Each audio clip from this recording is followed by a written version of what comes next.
Shalom, giving all praises, honor, and glory unto Yahweh Bahashem, Yahweh Shai Bahashem, Rachakodash, double honors unto the elders and apostles of great most and rule well, and shalom to the 144,000 elect men of the nation of Israel, and the rest of the elect that are destined to be saved. I'm the brother Kalab from the GMS UK London Forecasters Camp, coming back at you with another lesson to help edify the Lord's elect. So in this lesson, I want to bring to the forefront this little article I just found on FDA.gov,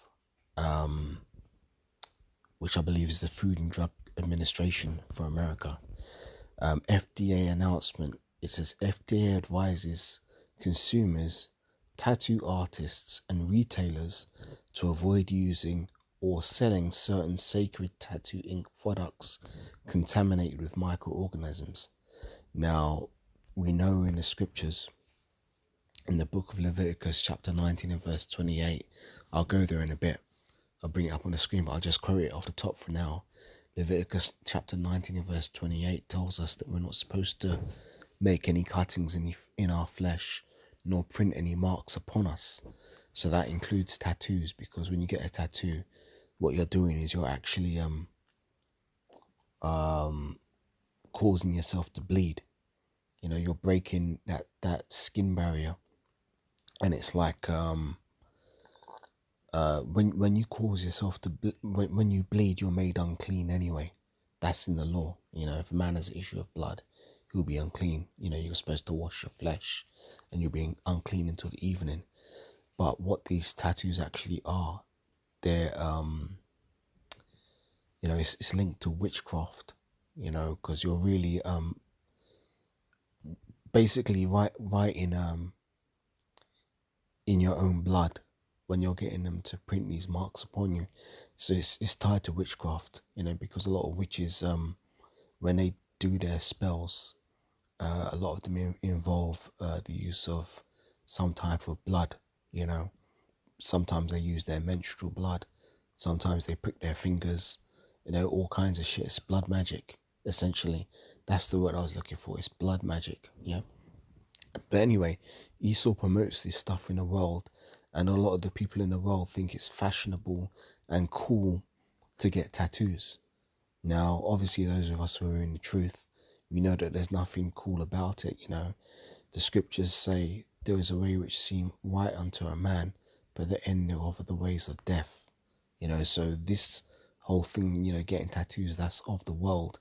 And, you know, basically, the ways of the world ultimately results in death, you know. So let me just read this article now. I'll bring out some scriptures on the screen. Summary, May 7th, 2025. What day is it today? May 8th. Yeah, so this just came out recently. FDA published date May 7th, 2025. Product type cosmetics. Reason for announcement: tattoo inks that are contaminated with bacteria, including Pseudomonas aeruginosa, if I'm saying that correctly. Company name US Food and Drug Administration. Brand name Sacred Tattoo Ink. Product description such and so forth. FDA announcement audience: customers who are considering a new tattoo artists, retailers of tattoo inks. Product: the FDA laboratory analysts has found that the following tattoo inks are contaminated with pathogenic microorganisms. See, there you go. You know, these things are, you know, you're tempting the Lord when you're doing this shit. In fact, you're breaking the law when you're doing this shit, man.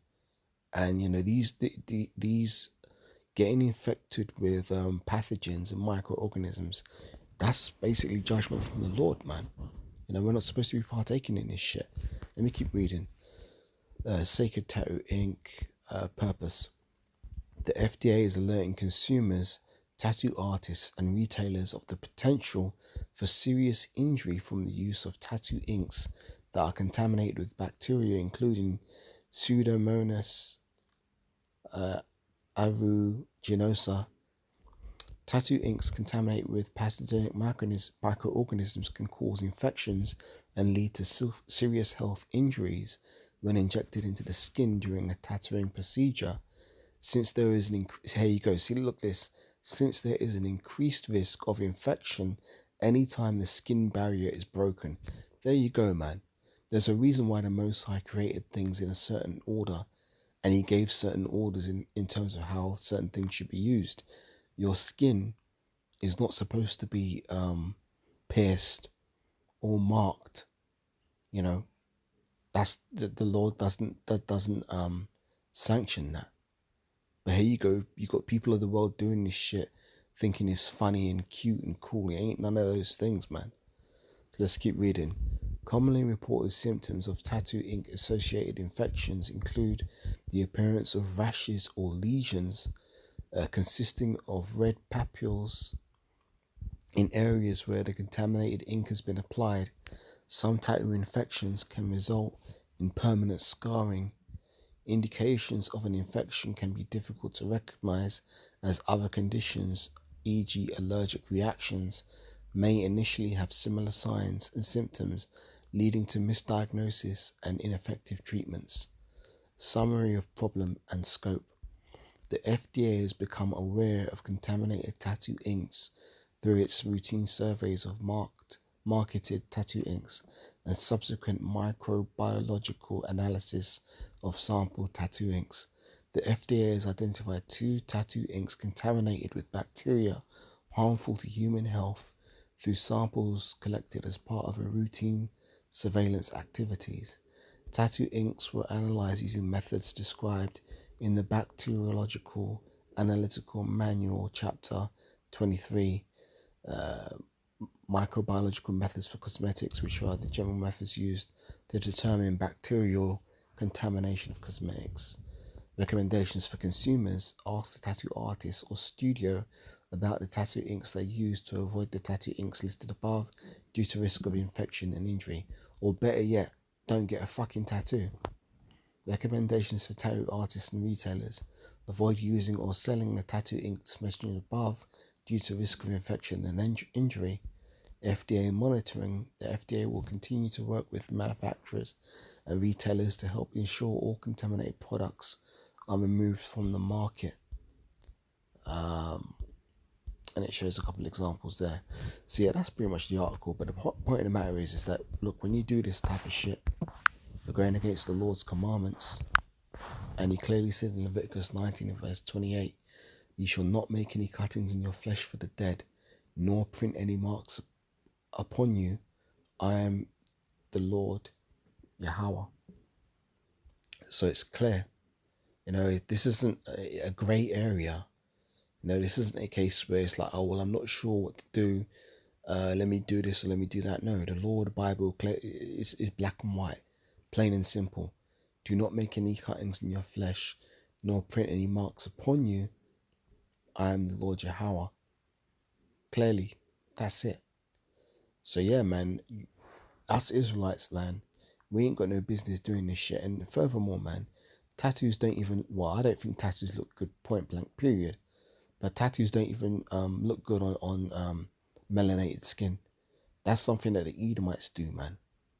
But now it's, in vogue, in fashion, for Jake to follow after the ways of the heathen, man. What did the scripture say? Learn not the way of the heathen, man. Let me get that. Bear with me a second.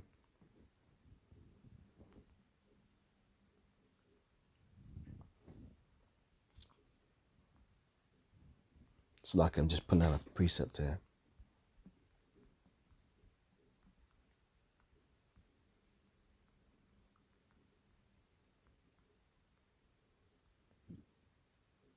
Jeremiah 10 and verse 2. I thought it was in Jeremiah 10. Couldn't be sure though. Good job I looked it up. In Jeremiah chapter 10 and verse 2 it says, "Thus saith the Lord Yahweh, learn not the way of the heathen, and be not dismayed at the signs of heaven, for the heathen are dismayed at them." So we're not supposed to learn the way of the heathen, but modern day Jake, they think it's cool to run around with emulating the ways of Esau. Trying to run around with blonde hair in their head, or wearing blue contact lenses, or bleaching their skin, or in this case, getting tattoos. It's not cool, man. It's not cool at all. The fashion of this world passes away. Let me get that one as well.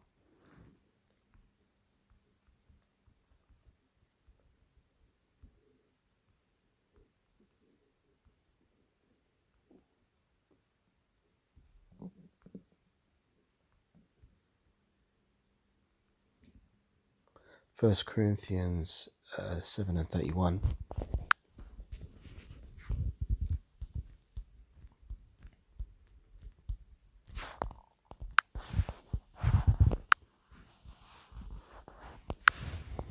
It's the book of First Corinthians chapter 7 and verse 31. It says, "And they that use the world as not abusing it, for the fashion of this world passeth away." And this world is passing away right before our eyes, man. The kingdom of heaven, which is the kingdom of Yahushua, which is the kingdom of Israel being ruled by Yahushua, is being established. With each, passing second that ticks away, we're one step closer to that kingdom. And as a balance, each second that passes is one second less of Esau's kingdom. So all these fashions, all these trends that are cool in the world now, they're not going to be anything regarded in the kingdom of heaven, man. That's why the fashion of this world passes away. Furthermore, the book of 2 Ezra 6 and verse 9 says, "Esau is the end of the world, and Jacob is the beginning of it that followeth." So Esau's world is coming to an end. All his ways that you, Jake, think is fashionable and cool and cute and funny to emulate, that's all passing away. And what's coming in is going to be the kingdom wherein dwelleth righteousness. You ain't going to see no tattoos in the kingdom of heaven. That's not even going to be a thing. People aren't going to be walking around making weird, cuttings in their flesh and all this kind of shit, scarring themselves and stuff. Let me get the one on the blood and I'll close out, because when the man has an issue of blood, he's unclean. Let's get that.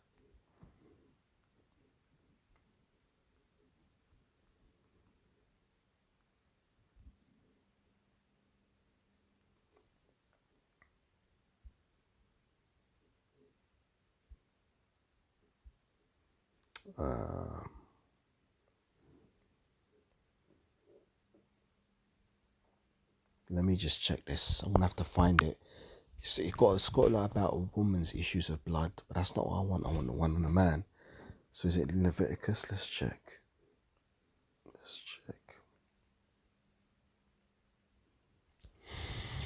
Let's see, Leviticus. See if I can find this. It's been a while since I read this precept.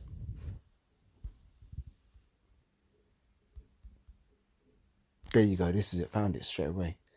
Leviticus 15 and verse 2. "Speak unto the children of Israel and say unto them, when any man have a running issue out of his flesh." So that means, like, say for example, you walk past let's say you walk past a thorny bush and you scratch your arm on it and it causes your skin to bleed. That's a running issue. Because your skin will bleed a bit, then it will form a scab over the wound. That whole thing has made you unclean if you have an issue of blood. Or on the other hand, it could be an issue of semen. If a man has an issue of semen, he's also made unclean. So let's read this again. "Speak unto the children of Israel and say unto them, when any man have a running issue out of his flesh, because of his issue he is unclean. And this shall be his uncleanness in his issue, whether his flesh run or his issue of flesh be stopped from his issue, it is his uncleanness. Every bed whereon he lieth, that hath the issue is unclean, and everything whereon he sitteth shall be unclean." So for example, let's say you get a deeper wound. I don't know what kind of injury. I don't know. Let's say you bang your head, because when you get a wound on your head, that tends to bleed a lot. Let's say you're in a boxing match or something. You get punched in the head, and your head gets cut, and they use that towel to wipe the blood off the boxer's head. That towel's unclean, man. You can't take that and then put that with something that's clean that will contaminate it. Likewise, let's say you had you hit your head in your, I don't know, maybe a book fell off the shelf in your home, a hardback book, and the corner of it hit you in the head, and it causes your head to bleed, and then you go and you lie on your bed, and you touch the pillow. That pillow is now unclean. Your bed sheets are now unclean. Because you are unclean. So these laws of cleanliness, they're very real, man. And I'll just say this: even before I knew the scriptures, in the world, the Most High blessed me with a very strong sense of these particular things. Like I can really sense, nah, that's not clean, man, or I'm unclean, or or that's contaminated. Just even when I was in the world before I knew the scriptures, I had a sense of that. So when I came into the truth and started studying the Bible, and I read these scriptures, I was like, oh wow, that's why I've been feeling this way about this or about that. It all makes sense when you start to understand the laws of the Bible, and you come back to this knowledge, wisdom, and understanding. So to cut a long story short, let me read the rest of this. Hang on. Verse 4, Leviticus 15, verse 4. Every bed whereon he lieth that hath the issue is unclean, and everything whereon he sitteth shall be unclean. And whatsoever toucheth his bed shall wash. Sorry, forgive me. And whosoever toucheth his bed shall wash his clothes and bathe himself in water and be unclean until the evening. So, let's say at midday, you was reaching for a book on the bookshelf and the book fell down and a corner of it smacked you on the head, you started bleeding, and you immediately go and take a bath or a shower. Really, you're supposed to wash yourself in running water. But in this kingdom, we can't really do that. We have to make the best of what we got. So if you have to take a bath, you take a bath, right? You wash yourself. And let's say that happened at 12 midday and you had the bath straight away and you come out the bath at 12:30. Are you clean? No. You're still unclean until the sun sets on that day and a new day begins. So you'll be unclean until the evening, right? Verse 6. And he that sitteth on anything whereon he sat, that hath the issue, shall wash his clothes, and bathe himself in water, and be unclean until the evening. And he that toucheth flesh of him that hath the issue shall wash his clothes, and bathe himself in water, and be unclean until the evening. So, let's think about this. Let's think about these so-called tattoo artists. Why do when you see tattoo artists, right? Why do they always look so fucking grimy and dirty and grungy and filthy? The reason why is because they're steeped in filthiness, because they're constantly cutting people's skin, so they're causing the person who they're tattooing to be unclean because they've got the issue of blood, and they themselves then are touching that person with the issue of blood, so they are unclean. So when you understand the law of uncleanness and how cross-contamination can work, it only stands to reason why certain people are attracted to that type of thing. Like if you see these tattoo parlors, it's the same fucking grimy ass characters that be working in there, no matter where it is. And you might see one in one part of London, or because I'm from London, or another part of the town, but they all got that same look. Usually they're tattooed up themselves with multiple piercings, and they wear them fucking piercings which oftentimes they'll pierce their ear, then they put these things in their ears to stretch the holes out. So they've got these fucking huge holes in their ears and shit. All like fucking all manner of piercings in their lips and tattoos on their heads, and heathenistic haircuts and shit, often looking like goths. That's the term, goths. They look like goths. Why is it that the most tattoo artists look like that, be it male or female? And then you get these fucking dimwits going into these shops and allowing themselves to be defiled by these fucking heathens, man, doing these blood magic rituals on your ass. And then when you do get a tattoo, if you ever see someone who's got a brand new tattoo, they look fucking unclean and dirty themselves, because they are. And like, let's say they get a tattoo on their arm, they come out and they've got what looks like fucking cling film wrapped around their arm, and they have to wear that for like however many days or weeks while the tattoo heals enough for them to be able to take it off. It's fucking ridiculous, man. It's fucking ridiculous. See, this is the fashion of the world, and it's all folly, man. King Solomon said it best: folly is sit in great dignity, and the rich sit in low places. Roughly paraphrasing. But yeah, that's the law of uncleanness, man. And you know, I've made the point: tattoos are filthy and fucking unclean, and you're putting your health in great risk when you partake in that shit. We read it on the Food and Drug website itself. You know, anytime you break that skin barrier, there's an increased risk of infection anytime the skin barrier is broken. So there, how can anybody try and justify getting tattoos? You can't. Even without the law, you can't justify it. But even with the law, that's all the more reason not to do this. So I made the point, man. Don't want to beat a dead horse, or I've already made the point. So with that, I want to give all praises, honor, and glory unto Yahweh, Bah Hashem, Yahweh Shai, Bah Hashem, Ruach HaKodesh, double honors unto the elders and apostles of Great Millstone that were well.